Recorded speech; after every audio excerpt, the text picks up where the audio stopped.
Walo naman po ang arestado sa Olongapo City dahil umano sa investment scam. Sa Sarat, Ilocos Norte naman, isang rider ang nasawi matapos masigasaan ng jeep. Narito ang unang balita sa probinsya.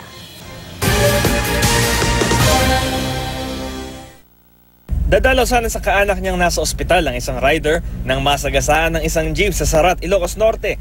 Base sa investigasyon, tinatahak na motorsiklo ng biktimang si Sean Rafales ang pakurbang bahagi ng highway nang mabangga ito ng jeep na nag-overtake. Pumailalim ang rider sa jeep kaya nagtamo siya ng matinding sugat sa ulo at nabali pa ang kanyang binti. Isinugod siya sa ospital, ngunit dineklarang dead on arrival. Wala namang nasaktan sa mga sakay ng jeep.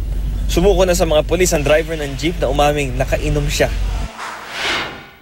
Nagka-UP-UP ang pickup truck na ito nang masalpok ng isang 10-wheeler sa Pagadian City sa Zamboanga del Sur. Base sa investigasyon, bumangga sa isang center island ang pickup habang tinatahak ang highway. Nagpaikot-ikot ito dahil sa lakas ng pagbangga hanggang sa masalpok ito ng 10-wheeler. Lumalabas sa investigasyon na nakainom ang driver ng pickup. Nagpapagaling na sa ospital ang tatlong sakay ng pickup at ang driver ng 10-wheeler. Arestado sa entrapment operation ang 8 inirereklamo dahil umano sa investment scam sa Olongapo City. Kabilang sa naaresto ang umano'y presidente ng kumpanya at indie film producer na si J. Rex Armodoval. Itinanggi naman ng mga naaresto ang paratang. Maharap sila sa kasong syndicated estafa.